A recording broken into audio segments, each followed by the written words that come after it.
같이 실록이 싱그럽고 푸르른 유월을 선물로 주시고 창조주 하나님을 신뢰하며 예배의 자리로 인도하심에 감사드립니다. 우리가 거듭난 것은 썩어질 씨로 된 것이 아니요 썩지 않고 살아있고 항상 있는 하나님의 말씀이 복음을 통해 생명을 주신 주님을 찬양합니다. 복음을 통해 새 생명으로 자라게 하시며 주의 인자와 신실을 맛보며 누리는 은혜 안에 두심에 감사합니다. 하오나 우리의 옛사람은 영혼을 거스려 육체의 종욕에 사로잡혀 음란과 종욕, 술취함과 방탕, 향락과 우상숭배로 이방인들의 행위를 좋아하며 따르는 어리석음이 있음을 고백합니다. 주여 우리를 불쌍히 여겨 주옵소서. 주님. 생명의 말씀을 듣고 또 들으며 그리스도의 갑옷을 입고 죄를 그치는 고난에 참여하여 장차 받을 영광에 참여하게 우리를 이끌어 주옵소서. 우리의 소망이 이 땅에 썩을 양식이 아니요 만물이 아버지 집에서 아들의 영광을 보며 즐거워하는 소망이 되게 하옵소서. 이 시간 생명의 말씀을 듣습니다. 갓난아이같이 순전하고 신령한 젖을 사모하는 마음으로 듣게 하시고 생명이 자라는 은혜의 시간이 되게 하옵소서. 함께 모여 드려지는 교회마다 성경이 증거하는 복음이 증거되어 만물 위에 참 하나님의 생명으로 신앙생활을 하는 성도와 교회가 되기를 간절히 기도합니다. 아버지 서울 주말 캠프에 참석한 자들을 주님 손에 맡기며 복음을 통해 생명으로 나아가게 인도하옵소서. 또한 준비 중에 있는 일본과 멕시코 사역 가운데 성령께서 친히 인도하시고 주관하여 주시옵소서. 아멘. 길이요 진리요 생명 되신 예수 그리스도 이름으로 기도드립니다. 아멘. 하나님 말씀은 베드로전서 4장 12절에서 19절까지 말씀입니다. 베드로전서 4장 12절에서 19절까지 말씀 교독하겠습니다. 제가 한절 읽고 여러분 읽고 사랑하는 자들아 너희를 연단하려고 오는 불시험을 이상한 일 당하는 것 같이 이상히 여기지 말고 오히려 너희가 그리스도의 고난에 참여하는 것으로 즐거워하라. 이는 그의 영광을 나타내실 때 너희로 즐거워하고 기뻐하게 하려 함이라. 너희가 그리스도의 이름으로 치욕을 당하면 복 있는 자로다. 영광의 영 곧 하나님의 영이 너희 위에 계심이라. 너희 중에 누구든지 살인이나 도둑질이나 악행이나 남의 일을 간섭하는 자로 고난을 받지 말려니와 만일 그리스도인으로 고난을 받으면 부끄러워하지 말고 도리어 그 이름으로 하나님께 영광을 돌리라. 하나님의 집에서 심판을 시작할 때가 되었나니 만일 우리에게 먼저 하면 하나님의 복음을 순종하지 아니하는 자들의 그 마지막은 어떠하며 또 의인이 겨우 구원을 받으면 경건하지 아니한 자와 죄인은 어디에 서리요. 그러므로 하나님의 뜻대로 고난을 받는 자들은 또한 선을 행하는 가운데 그 영혼을 미쁘신 창조주께 의탁할지어다. 아멘. 네, 반갑습니다. 요즘 베드로전서를 우리가 묵상하고 있는데 베드로전서는 신약 성경 중에서 5개 장만 있지만 아주 굉장히 중요한 성경입니다. 그래서 종교교육자 마틴 루터는 베드로전서를 가리켜서 올바르고 순수한 복음이고 신약 성경 중에서 가장 중요한 책 중에 하나다. 뭐 다 중요하지만 특별히 베드로전서가 중요한 이유는 저도 이제 개인적으로 쭉 묵상을 해보니까 우리 그리스도인이 예수를 잘 믿어도 불가피하게 당하는 고난이 있습니다. 그 고난에 대한 탁월한 해석과 이 기독교는 고난을 해결하는 게 아니고 해석하는 거거든요. 바르게 해석을 해서 그 고난을 넉넉히 견디게 하고 고난 가운데에서도 신앙을 잃어버리지 않도록 만드는 또 반대로 성숙하게 만드는 그런 비밀이 있다고 하는 것을 베드로전서에서 다루고 있습니다. 베드로전서의 그 독자들, 당시의 편지를 받아든 사람들은 정말 고난 가운데 있었습니다. 네. 특별히 잘못한 거 없는데도 고난을 당하고 특히 노예들이 많았는데 당시 로마 사회가 노예들이 많았어 사실은. 근데 또 그리스도인 중에 노예들이 또 많았어요. 그래서 이제 그런 억울하게 당하는 고난들을 어떻게 이제 성경적으로 해석하느냐 그런 문제인데 우리가 그리스도인이 아니라도 사실은 고난을 당합니다. 그렇지? 왜냐 공부하는 것도 고난이지. 그리스도교가 시작되는 것은 오순절 성령 체험이었는데 그때는 하늘로부터 이전에 듣도 보도 못한 성령이 강하게 임해가지고 그들에게 엄청난 그 판타스틱한 황홀경의 체험과 또 방언과 같은 이런 초월적인 사건, 그들이 모일 때마다 이 너무 기쁨이 넘치다 보니까 자기의 소유를 다 팔아서 나누고 황금기라고 얘기할 수 있습니다. 황금기. 그런데 이 초대교회 1세대가 그런 열광적인 환상으로 시작했지만 그 이후의 세대는 이런 게 나타나지가 않습니다. 그런 게 나타나지가 않습니다. 그러니까 이제 이 세대 믿는 자들은 자꾸 우리가 뭐가 잘못됐나? 왜 처음 믿었을 때 저 엄청난 성령의 사건은 안 나타나지? 이런 고민을 하게 되는 것입니다. 근데 이제 이런 부분을 어떻게 다뤄야 되는가 하면은 우리 갓난아이가 막 태어나고 하게 되면 기쁘잖아요. 근데 그 상태로 계속 유지가 되는 건 아닙니다. 그래서 어떤 창조의 사건이 나타날 때는 돌파력이죠. 굉장한 다이나믹한 게 나타나는데 그 뒤로는 그런 게 거의 나타나지 않는 것이죠. 그래서 초대교회 이렇게 문서를 보게 되면은 실제 성령을 받아가지고 황홀경의 체험을 했던 고린도 교회 같은 경우는 또 자기들끼리 싸워 분파를 만들고, 그래서 신약 성경의 대부분의 내용들은 다시 이런 은혜를 체험하게 하는 게 초점을 맞추는 게 아니고 그들이 어떻게 살지에 대해서 이런 교회의 질서를 세우고 신앙을 성장하게 만들고 또 무엇보다도 고난의 삶을 어떻게 대처할 것인가 이런 부분들을 주로 다룹니다. 그래서 우리가 예를 들면 이제 결혼식 날은 정말 판타스틱한 날이지만 바로 그 다음 날 또 고난이 시작되는 그런 경우가 있고, 또 어떤 뭐 사업을 해도 그렇죠. 딱 그 개업하는 그날은 막 축제의 날이지만 그 다음 날부터는 또 이제 고생을 해야 되고, 그게 우리 인생 같습니다. 그래서 이런 부분들을 중요하게 다루는 문제가 이제 어떤 환상의 체험에 머무른 게 아니고 고난의 현실에서 어떻게 믿음을 지켜야 될 것인가 이런 부분입니다. 그래서 인간의 고난과 관련된 종교, 인간의 실존의 그 성경 구절이 욥기 5장 7절입니다. 5장 7절. 인생은 고난을 위하여 났다. 불꽃이 위로 날아가는 것 같다. 그러니까 인생은 그 불꽃이 위로 날아가는 건 막을 수가 없잖아요. 그렇듯이 인생은 출발부터가 고난이다. 그렇게 이제 성경에서도 말하고 있고, 이 종교와 철학은 인간의 고난을 굉장히 진지하게 다루고 그 해법을 제시합니다. 그래서 철학의 기원이 이제 플라톤인데, 플라톤은 보이지 않는 세계가 참 세계다 이디하고, 보이는 현상, 우리가 겪는 고난이라 이 모든 것들은 현상이라고 얘기하는 거죠. 그래서 보이는 세계에 있는 우리가 이디아의 세계를 계속 이렇게 찾고 두들기고 그 속에 들어가는 걸 에로스라고 말합니다. 에로스는 보이지 않는 세계로 들어가는 열정. 우리는 뭐 이렇게 로맨틱한 사랑으로 번역되는데, 그리고 힌두교에서도 고난의 문제를 다룹니다. 힌두교는 이제 브라만이 본질의 세계고 거기서 나온 개체들이 있다고 하는 거죠. 아트만이 있는데 아트만이 깨어진 독처럼 계속 고난이 그치지 않아요. 근데 깨어진 독과 같은 우리 개체가 본질인 브라만으로 들어가게 되면은 고난을 이긴다. 깨진 독을 물에 던지는 그런 비유고, 특히 불교는 힌두교 사상에서 고난만 이렇게 가지고 나옵니다. 그래서 고진멸도가 불교의 이제 내용이거든요. 핵심 내용이 고난은 집착에서 오는 것이고, 그걸 멸하기 위해서는 팔정도라고 하는, 바르게 살아야 된다, 바른 생각을 해야 된다. 행위 구원 쪽으로 좀 가고 있습니다. 그리고 이제 이슬람교는 고난을 신의 뜻으로 받아들여. 인샬라. 요즘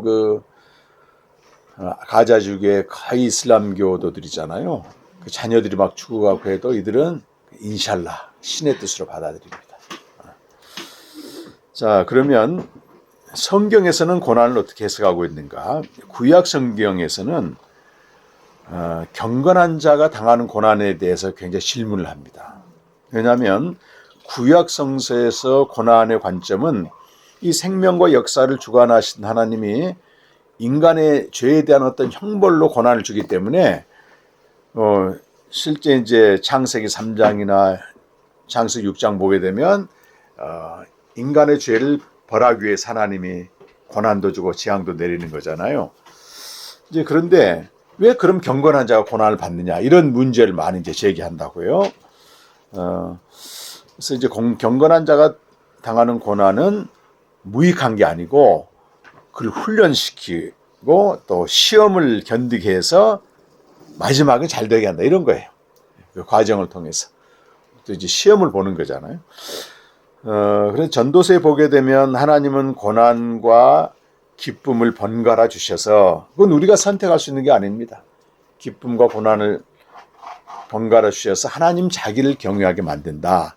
그래서 즐거워할 때는 찬송하고 고난이 오게 되면 기도하라고 되어 있어요. 두 가지를 번갈아 행함으로 하나님을 경외하게 만든다고 하는 것이죠. 욥기 보게 되면 주로 이제 이해할 수 없는 고난의 문제를 다루는데 욥이 의인으로서 이제 고난을 당하잖아요. 계속 그것 때문에 변론을 합니다.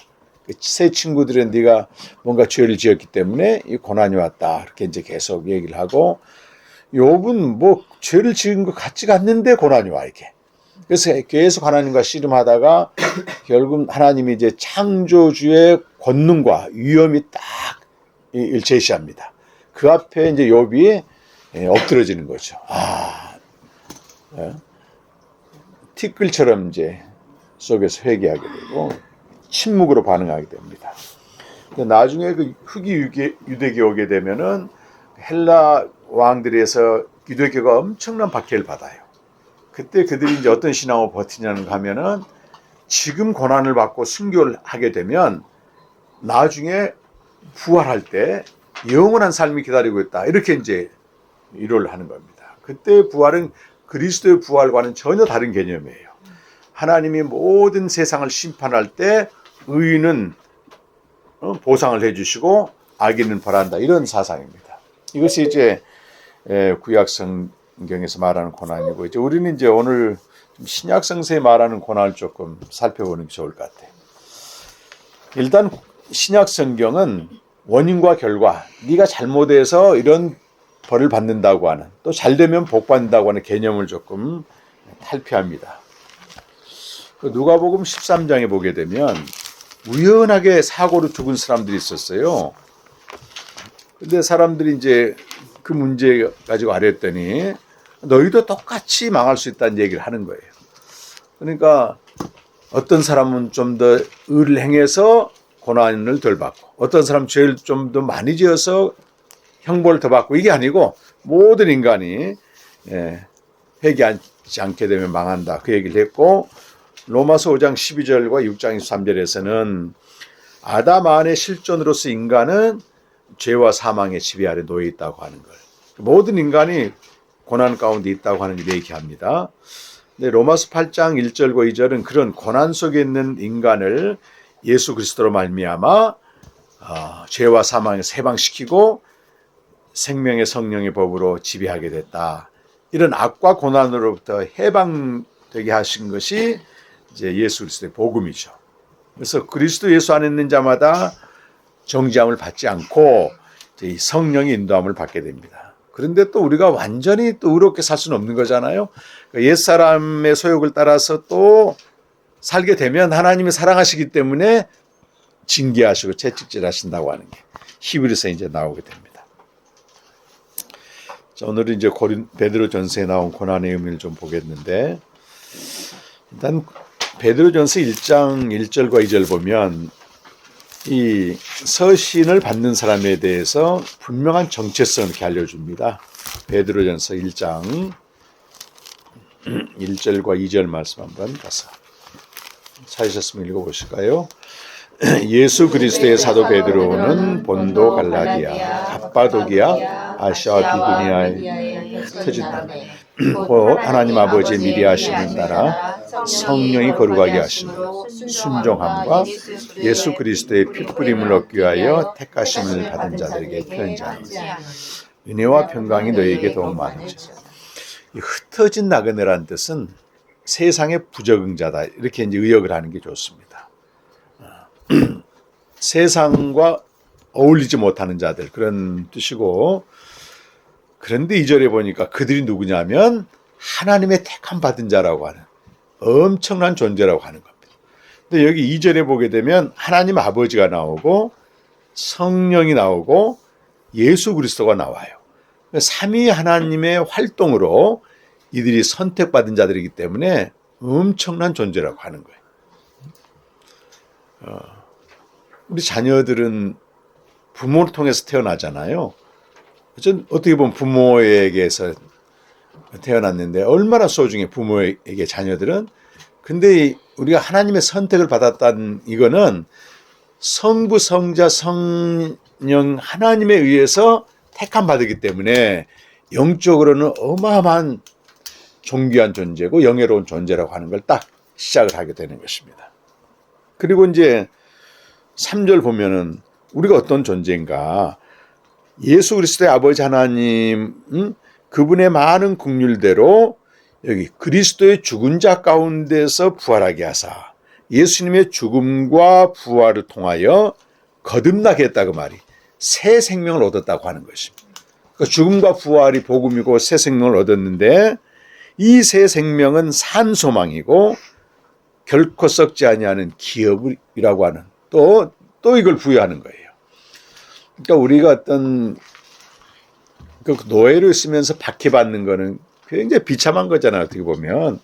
근데 거기에 뭘 얘기해 주냐면 계속해서 너희가 어떤 존재인가 하는 그 정체성에 대해서 계속 부각시켜 줍니다. 세상에서는 짓밟히고 모욕당하고 그런 존재지만 하나님께는 어마어마한 존재라고 하는. 이 정체성에 대한 자부심이 있을 때 거기로부터 삶이 나오는 거거든요, 사실은. 그런데 이들의 삶의 내용을 보게 되면 어마어마한 고난 가운데 있는 거예요. 다양한 고난 가운데 있는데 1장 6절에 보면 너희가 여러 가지 시험으로 말미암아, 그러니까 여러 가지 시험, 한 가지 시험만 당하는 게 아니고 여러 가지 시험을 당하고 있고, 1장 7절에서는 믿음의 시련, 불로인단 아이도 없을 것보다 귀하다고 보고 있는데 믿음의 시련이 있고, 또 2장 5절에 가보면 예수님과 똑같이 사람에게는 버림받은, 하나님께 선택받았는데 사람에게는 버림받은 그런 시험이고, 2장 12절에 가보면 악행한다고 비방해요. 우리는 그리스도인으로서 정당하게 살아가는데 세상 사람들 볼 때는 너희들은 나쁜 놈들이다 이렇게 이제 비난을 한다는 얘기예요. 그리고 2장 20절 보면 부당하게 고난을 받는다. 부당하게 고난을 받는다. 그렇게 노예들이 주로 그랬죠. 3장 14절 보면 의를 위하여 또 고난을 받아요. 3장 17절에는 선을 행하는데 또 고난을 받아. 뭐 선을 행하게 되면 칭찬받고 이렇게 보상받는 게 아니고 또 고난을 받는다. 근데 베드로전서에서 중요하게 다루는, 특히 그리스도와 관련돼서 다루는 고난이 아까 집사님도 기도했지만 죄를 그치기 때문에 죄를 그치신 그리스도와 연합하여 받는 고난이다. 이게 4장 1절에 보면 육체의 고난을 받은 자는 죄를 그쳤다. 그 말은 육체의 고난을 받음으로 죄를 그치신 분은 예수님밖에 없다고 하는 거예요. 그래서 우리가 전에 수도원 생활 같은 데 하게 되면 죄를 그치기 위해서 육체의 고난을 받는 사람이 있었어요. 막 금욕도 하고 또 뭐지? 이런 절제하는 거, 그런 거 있죠. 자기를 또 채찍으로 막 스스로 때리기도 하고 이런 고행을 하면서 그럼 죄를 그친다 생각하는데, 인간은 어떤 육체의 고행이나 금욕을 통해서는 절대 죄를 그칠 수가 없습니다. 육체의 고난을 통해서 죄를 그치신 분은 그리스도밖에 없는 거예요. 그럼 우리가 어떻게 하면 죄를 그칠 수 있는 가능성이 있는가? 그 그리스도 안으로 들어가는 거예요. 나로 살지 않고 그리스도로 살 때만 죄를 그치게 되기 때문에 제가 이 부분 이번에 묵상하면서 조금 수정을 해야 돼요. 제가 복음 전할 때 보게 되면 우리도 육체의 고난을 받으면 죄를 그친다, 이거는 그리스도에만 해당되는 건데 그걸 제가 우리 그리스도인에게 적용시켰는데 그건 아니더라고. 우리가 그리스도로 살 때만이 죄를 그치기 때문에 이 죄를 왜 죄가 안 그쳐질까 이렇게 고민하는 거는 의미가 없는 거예요, 사실은. 그렇잖아요. 내가 왜 이렇게 열심히 믿고 오래 믿었는데 죄가 안 끊어질까? 안 끊어지지, 우리는.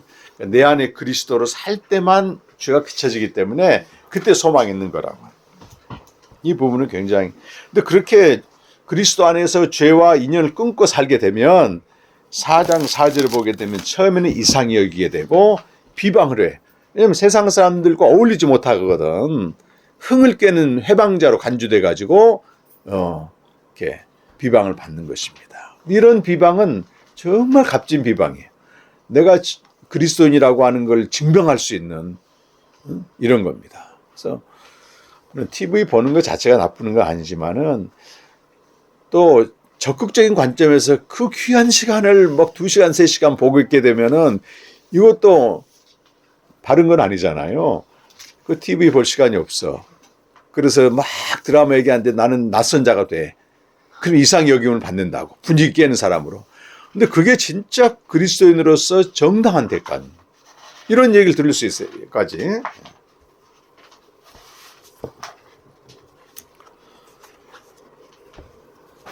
몽골에 갔더니 그때 유행하는 드라마가 눈물의 여왕이라는 드라마가 있었나요? 눈물의 여왕이 맞나?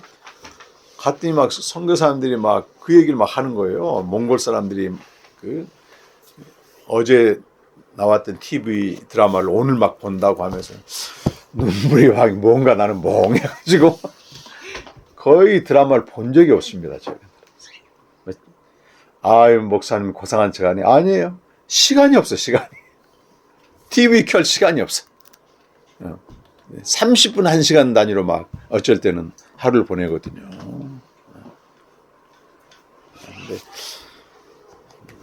결벽증은 아니더라도 우리 좀 생각해 봐야 됩니다. 그리고 4장 12절 보면 오늘 본문 말씀인데 불시험이란 말이 나오잖아요. 4장 12절. 근데 원래 불시험이란 말은 좀 의역을 한 거고 정확한 번역은 불길이라고 말해요. 불 속에 들어가는 걸 말하거든요.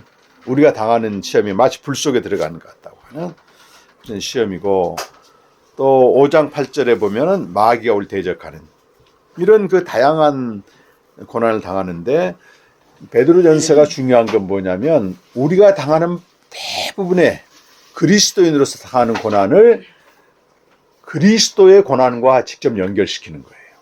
우리가 당하는 고난은 그리스도가 당하는 고난과 직접적인 관련이 있는 것이고 그래서 13절 말씀 보면 너희가 고난 당할 때 이상히 여기지 말라. 당연하게 여기고 그것은 도리어 그리스도의 고난에 참여하는 것이기 때문에 즐거워하라 이렇게 말해요. 굉장히 적극적인 얘기입니다. 그리스도의 고난에 참여하는 것으로 즐거워하라. 그게 이제 해석이죠. 그래서 빌립보서 1장 29절에 가보시면요. 빌립보서 1장 29절. 여기도 이제 하여튼 신약 성경은 대부분 고난의 문제를 다 다루고 있어요. 로마서도 그렇고. 빌립보서 1장 29절을 우리 한번 읽어보겠습니다. 시작. 그리스도를 위하여 너희에게 은혜를 주시는 것은 다만 그를 믿을 뿐만 아니라 또한 그를 위하여 고난도 받게 하리라. 그러니까 그리스도가 우리에게 은혜를 주신 것은 그냥 믿고 천국 가라고 하는 단물만 빼먹는 게 아니고 고난도 받도록 하기 위해서 은혜를 줬다고 하는 것입니다. 대가를 지불하는. 그래서 예수 믿으면 고난 끝, 재앙 끝, 축복 시작 이건 전부 잘못된 것입니다. 그거는 유혹하는 거예요, 사실은. 그리스도인이 된다는 것은 그리스도와 함께 고난을 받는 것이다. 이게 명제로 생각해야 됩니다. 그러니까 처음부터 우리가 이렇게 신앙생활을 출발해서 가르쳤으면 본인이 믿든지 안 믿든지 결정할 거 아니겠어요. 그런데도 성령께서 예수를 그리스도로 고백하게 하게 되면 믿을 수밖에 없는 거거든. 근데 달콤하게 예수 믿으면 잘 됩니다. 이건 정말 사기치는 거잖아요. 확실하게 답을 해주고 네가 그래도 믿을 수 있으면 믿어라. 하나님 은혜 주면 믿고 그렇지만 못 믿는 거다. 이렇게 이제 해야 되는데 이렇게 근데 다양한 고난에 대한 그리스도인의 태도, 우리가 어떻게 해야 될 것인가. 오늘 짧은 구절이지만 몇 가지가 나오는데 아까 얘기한 것처럼 이상 여기지 말라는 거예요. 당연한 거다. 이거. 와, 나 왜 하나님을 믿고 열심히 믿는데 고난이 와요? 이상 여기지 말라. 당연한 거다. 이거는. 두 번째는 그리스도의 고난에 참여하는 걸로 즐거워하라. 즐거워하라. 또 세 번째는 오늘 뭐라고 나와요? 복 있는 자다. 이렇게. 고난 받으면 저주받는 자가 아니고 복 있는 자다. 또 부끄러워하지 말라. 이 고난 받을 때 우리가 왜 부끄러워하는가 하면 다른 사람의 시선 때문에 그런 거예요. 우리 인간은 타자의 시선을 피할 수 없고 타자의 시선에 우리 자신을 빼앗기게 되면은 그 권력의 지배를 받게 되는 것입니다. 타자의 시선은 권력이란 말을 사르트르가 했다고 그래서. 그래서 이번에 우리 제 아내랑 그 묵상 교제를 나누는데 집사람이 그 묵상을 써서 읽더라고. 읽는데 무슨 말을 하냐면 타자의 시선에 하나님 주신 은혜를 빼앗기지 않게 해달라고 하는데 제가 번쩍 들더라고. 하나님이 주신 은혜가 너무 크고 귀하고 부유한데 타자의 시선에 그걸 빼앗길 이유가 전혀 없는데 우리는 하나님 주신 어마어마한 은혜들을 다른 사람의 시선에서 그냥 빼앗겨버리는 거예요. 부끄러워할 필요가 없고 그분의 시선에 눈을 고정시키라고 하는 거. 이제 마지막으로는 하나님께 영광 돌려. 야, 내가 이런 고난을 받게 돼서 너무 감사합니다. 사도행전 그 5장 41절에 보게 되면요. 사도행전 5장 41절을 이제 세번역 성경을 읽으면 더 생생해져요. 사도행전 5장 41절. 우리 성경은 이렇게 되어 있습니다. 같이 한번 읽어보실까요? 일단 개역개정 시작. 사도들은 그 이름을 위하여 능력받는 일이 합당한 자로 여기심을 기뻐하면서 공의 앞에 떠나니라. 세번역 성경을 읽어볼게요. 사도들은 예수의 이름 때문에 모욕을 당할 수 있는 자격을 얻게 된 것을 기뻐하면서 공회에 의해서 물러나왔다. 그러니까 야, 예수의 이름으로 모욕 당할 수 있는 자격증을 받았구나. 이것 때문에 기뻐했다고 하는 거잖아요. 참 우리가 근데 여기서 중요한 게 하나 있는데 그 베드로전서 이름 4장 15절에 보면 이런 고난을 받지 말라는 거예요. 이런 고난을 받지 말라. 4장 15절 보면 너희 중에 누구든지 살인이나 도둑질이나 악행이나 남의 일을 간섭하는 자로 고난을 받지 말라. 그 말은 우리 그리스도인이라도 잘못된 일 때문에 남을 간섭하는 거 이런 것 때문에 고난받을 수 있다고 하는 겁니다. 이건 아무 가치가 없는 고난이에요. 자기가 죄 지어서 받는 고난인데 이거 뭐 그런 고난은 가치가 없습니다.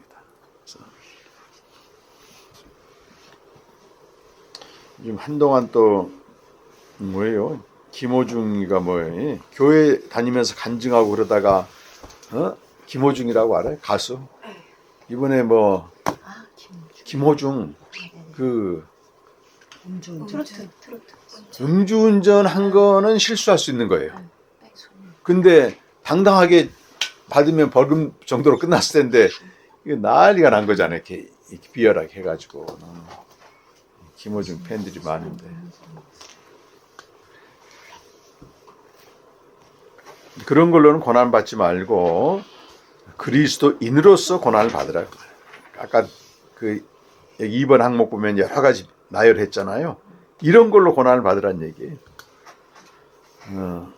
그런데 오늘 참 난해 구절이기도 하고 좀 어려운 말씀이 그 다음 17절과 18절인데 17절과 18절 다시 한번 읽어볼까요? 하나님의 집에서 심판을 시작할 때가 되었나니 만일 우리에게 먼저 하면 하나님의 복음을 순종하지 아니하는 자들의 그 마지막은 어떠하며 또 의인이 겨우 구원을 받으면 경건하지 아니한 자와 죄인은 어디에 서리요? 이렇게 되어 있어요. 하나님의 심판은 종말에 임할 심판을 말하는데 하나님의 심판이 시작되면 어디서부터 시작되냐면 하나님의 집인 성도들에게서 시작된다 그 말이에요.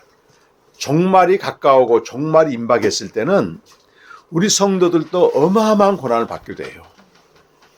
마가복음 13장 9절에 한번 가보면 종말의 현상 중에 하나는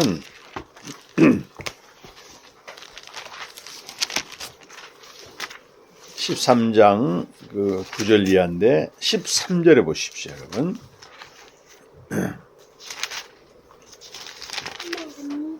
너희가 13절 다 같이 또 너희가 내 이름으로 말미암아 모든 사람에게 미움을 받을 것이나 끝까지 견디는 자는 구원받으리라. 그럼 마지막 때가 될수록 잘 믿는 사람들에 대한 고난이 있고 또 우주적인 고난도 있습니다. 피할 수 없는데 이 고난이 오는데 그런 구원받은 우리도 그 엄청난 고난을 받기가 견디기 어려운데 하물며 복음에 순종하지 않고 죄인들, 불순종한 자들이 받은 고난이 얼마나 크겠느냐 그 얘기를 하는 거예요 지금. 그런데 요한계시록 6장 12절 가보면은 그 불순종하는 자들이 마지막 때 받을 고난이 얼마나 큰지 그대로 기록되어 있어요. 그래서 믿는 자들도 물론 그런 믿는 자들의 고난은 물론 진멸은 아니죠. 종말이 오기 때문에 받는 고난이기 때문에 견뎌야 되는 고난이고 요한계시록 6장 12절 이하부터는 그 재앙이 이제 임하게 되고 뭐 13절 보면 하늘의 별들이 막 떨어지고 이런 어마어마한 재앙이 벌어지는데 그때 15절, 16절, 17절에 사람들이 어떻게 반응하는가 한번 보란 말이에요. 15, 16, 17절 시작.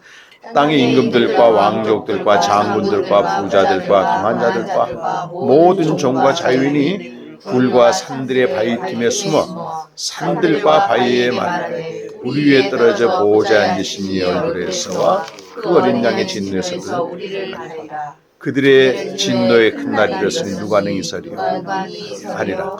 그러니까 내가 차라리 하나님의 진노를 받느니 저 바위가 내게 떨어져서 거기에 깔려 죽겠다고 얘기를 할 정도로 어마어마한 마지막 때 진노가 임한다고 하는 것입니다. 그러니까 우리가 이 땅에서 받는 고난은 마지막 때 받는 고난에 비하면 아무것도 아니고 그러나 우리는 이미 구원받았고 그 고난을 통해서 아버지 집에 들어가기 때문에 절대 두려워하지 말라는 게 일단은 고난이 오게 되면 제가 이 말씀을 묵상하고 오늘 비행기도 타고 오는데 어떻게 될지 모르잖아. 내 한치 앞을 모르기 때문에. 비행기 떨어져 죽을 수도 있지.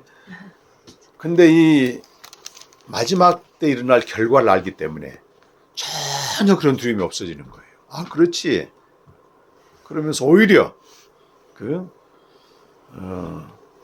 아버지 영광 집에 거하니 나 쉬고 싶도다. 그 찬양이 막 이 안에 막 나오는 거예요. 찬송가 보게 되면. 그래서 오늘 결론 말씀이 이제 19절 말씀인데 19절 말씀입니다. 그러므로 결론이죠. 이 19절 말씀의 결론은 1장부터 시작된 전체 결론이기도 합니다. 계속 고난에 대해서 이제 말씀하시다가 19절 말씀 다 같이 한번 읽겠습니다. 시작. 그러므로 하나님의 뜻대로 고난을 받는 자들은 또한 선을 행하는 가운데 그 영혼을 미쁘신 창조주께 의탁할지어다. 4장 19절 말씀이었습니다. 그 창조주란 말이 나오는데 지금까지 베드로가 고난에 대해서 어떻게 해석을 했는가 하면 그리스도와 고난에 참여하는 것, 그리스도의 고난과 관련해서 해석을 했고 또 하나는 종말, 마지막이 온다. 그걸 해석을 했는데 여기는 느닷없이 창조주에 대한 얘기가 나온다고. 미쁘신 창조주란 말이에요. 신실하신 창조주께 너희 영혼을 의탁하라. 자, 그러면 우리가 이제 고난의 문제를 다룰 때 보게 되면 그리스도의 고난에 참여해. 또 중요하죠. 또 종말에 마지막 최후 승리가 있기 때문에 고난을 견뎌라. 이것도 중요하지만 정작 고난당한 자에게 중요한 건 뭐냐면 지금 어떻게 할 거냐 말이에요. 지금 이런 고난을 당하는데 내가 어떻게 할 거냐. 거기에 대한 마지막 해답이 창조주이신 하나님께 그 순간순간 우리 영혼을 의탁하라고 하는 겁니다. 창조주라고 하는 것은 우리 모든 이 세상과 개인의 나라의 운명을 결정하시는 분이라는 뜻입니다. 그분만이 우리의 운명을 결정하는 분. 근데 그분께 수시로 우리 영혼을 의탁하라고 하는 거예요. 그러면서 계속해서 선행을 행하면서 고난을 받으라는 얘기예요. 엄청난 이게 격려의 말씀이거든요. 그래서 예수님이 마지막 그 누가복음 23장 46절 보면 마지막 기도가 뭐냐면 내 영혼을 아버지께 의탁하나이다. 이 기도를 하고 숨을 거두셨단 말이에요. 근데 내 영혼을 아버지께 의탁한다고 하는 기도는 시편에 나오는 수시로 나오는 기도고 유대인들은 저녁에 잠들 때마다 이 기도를 했다는 거예요. 그럼 베드로 사도는 우리에게 무슨 얘기를 하냐면 너희가 지금 극심한 고난을 견디고 있는데 고난의 한계, 임계점이 올 때마다 죽음 앞에서 기도를 드렸던 그리스도처럼 아버지여 내 영혼을 아버지께 부탁하나이다. 기도하라는 거예요. 그러게 되면 그 고난을 견딜 수 있는 것이고 그러면서 계속해서 영어 성경 보면 continue 계속해서 선을 행함으로 고난을 감당하라 이렇게 나오는 거예요. 참. 자, 그렇습니다. 우리가 이제 현재 당하는 고난은 장차 나타날 영광과 좋게 비교할 수 없는 것이고 그 고난은 무익한 게 아니고 고난을 통해서 그 믿음의 도키못을 이루어서 영광과 존귀와 칭찬을 얻게 되는 것이고 그런 다 답은 알고 있는데 그럼 내가 지금 오늘 내게 임하는 불덩어리 같은 고난을 어떻게 할 것이냐? 창조주 대신 내 운명의 결정권을 갖고 있는 그분께 계속 맡기라. 그래서 그 유대인들에게 좋은 습관을 우리가 가져오는 게 좋을 것 같아요. 이제 오늘 내가 잠을 자는데 야 내일 아침에 안 일어났으면 좋겠다. 왜? 어떻게 내가 내일 또 고난을 감당하지? 그때 내 영혼을 아버지께 부탁하나이다. 맡기라고 하는. 그러면서 또 하루의 시작을 열게 되고 계속해서 선행함으로 고난을 당하라. 그래서 오늘 이제 내일 묵상할 말씀인데 5장 10절 말씀 보면요. 결론이 또 이렇게 나와요. 베드로전서의 이제 결론이고 아까는 고난의 권면에 대한 결론이고 5장 10절은 베드로전서 전체에 대한 결론 말씀입니다.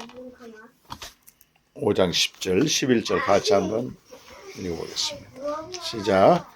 모든 의 하나님 곧 그리스도 안에서 너희를 부르사 자기의 영원한 영광에 들어가게 하시니까 잠깐 고난을 당한 너희를 친히 온전하게 하시며 굳건하게 하시며 강하게 하시며 혀를 견고하게 하시리라. 권능의 셋에 무궁하도록 그에게 있을지어다. 네, 제가 세 번 성경 읽겠습니다. 모든 은혜를 주시는 하나님 곧 그리스도 안에서 여러분을 저와 여러분을 자기의 영원한 영광에 불러들이신 분께서 잠시 동안 고난을 받은 여러분을 친히 온전하게 하시고 친히 굳게 세워주시고 강하게 하시고 기초를 튼튼하게 해주실 것입니다. 네 가지 동사가 나오잖아요. 근데 하나님이 어떤 분인가 하면 우리를 부르셨단 말을 구원하셨고 또 마지막에는 영원한 영광에 들어가게 하신다. 이 부르시고 들어가게 하신 그 사이에 우리가 존재하는 거잖아요. 길을 가고 있는데 그 길을 갈 수 있도록 모든 은혜를 베풀어 주신다는 거예요. 굳게 하시고 또 강하게 하시고 견고케 하시고 그래서 우리 신앙생활의 알파와 오메가는 전부가 하나님의 모든 은혜 가운데 있다고 하는 거예요. 그 결론으로 제시하는 거거든요. 그래서 그분께 영광 돌리라. 그게 베드로전서의 결론인 거예요. 그래서 사실 우리가 원해서 구원받는 건 아니잖아요. 그분의 주권적인 은혜로 구원받았어. 그리고 그 목적이 어디냐면 영원한 영광에 들어가도록 되어 있는 거예요. 근데 지금 중간이 힘들잖아, 지금. 근데 중간 모든 과정도 하나님의 은혜로 하신다는 겁니다. 우리의 어떠함이나 우리의 행함이 아니고 그분의 은혜로 다 이게 하나의 어떤 담보물이잖아요. 보증이잖아요. 그래서 다시 이런 말씀을 통해서 우리가 그 중간에 그렇게 나와. 그래서 염려하지 말아라. 그 말도 나오고 깨어있으라. 그 말도 말하고 내가 이미 승리해놨기 때문에 마귀를 대적하라. 이런 것들이 전부 나오는 것입니다. 그래서 로마서 8장 38절과 39절 보면 그 성경 말씀이 있죠. 같이 한번 읽고 기도하겠습니다. 여기 세번역 성경으로 제가 번역해 놨어요. 여러분. 교재에 보면 나는 확신합니다. 시작. 나는 확신합니다. 죽음도 삶도 천사들도 권세들도 현재일도 장래일도 능력도 높음도 깊음도 그밖에 어떤 피조물도 우리를 우리 주 예수 그리스도 안에 있는 하나님의 사랑에서 끊을 수 없습니다. 그분의 사랑이 우리에게 이제 부어지고 있다고 하는 그 사랑으로 우리가 넉넉히 견딘다고 하는 것입니다. 그분께 계속 시선을 맞춰야 돼요. 여러분 우리가요 세상의 시선을 맞추거나 타자의 시선에 맞추게 되면 그 시험과 시험의 올무에서 헤어나지 못합니다. 사실은.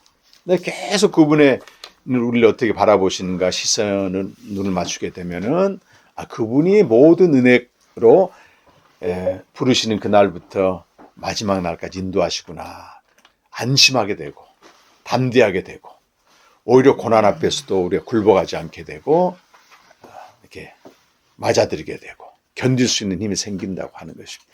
그러면서 우리는 하나님이 보시기에 기뻐하는 작품으로 믿음의 도키모스 그리스도의 장성한 분량으로 계속 만들어져 가는 것입니다. 그런 은혜가 우리 공동체에 있길 바라고 또 이 말씀을 함께 나누는 모든 분들에게 있길 간절히 축원합니다. 기도하겠습니다. 하나님 아버지 우리 인생 가운데 풀 수 없는 숙제가 고난입니다. 이 고난 때문에 또 예수를 믿게 되었는데 또 그때부터 또 새로운 차원의 고난이 시작됩니다. 그러나 하나님이 분명히 말씀하십니다. 창조주 하나님, 우리 인생의 결정권, 운명의 결정권을 가지신 그분에게 우리 영을 의탁하면서 끝까지 선행을 행함으로 고난을 받으라고 말씀하십니다. 무엇보다도 우리를 부르시고 영원한 영광에 들어가게 하신 하나님이 이 도상에 있는 신앙생활하는 모든 여정에 은혜로 함께 하시며 견고하게 하시고 강하게 하시며 견고케 하셔서 끝까지 인도하실 줄로 믿습니다. 우리는 연약하고 우리 행위는 부족하지만 하나님의 은혜로 인도하실 걸 믿고 우리에게 한 주간에 또 평생 남은 삶 속에서 당하는 많은 고난 가운데서도 굴복하지 않고 그리스도의 고난에 참여함으로 이상히 여기지 않고 즐거워하면서 하나님께 영광 돌리는 저희들의 삶이 되게 하여 주옵소서. 예수님의 이름으로 간절히 기도합니다.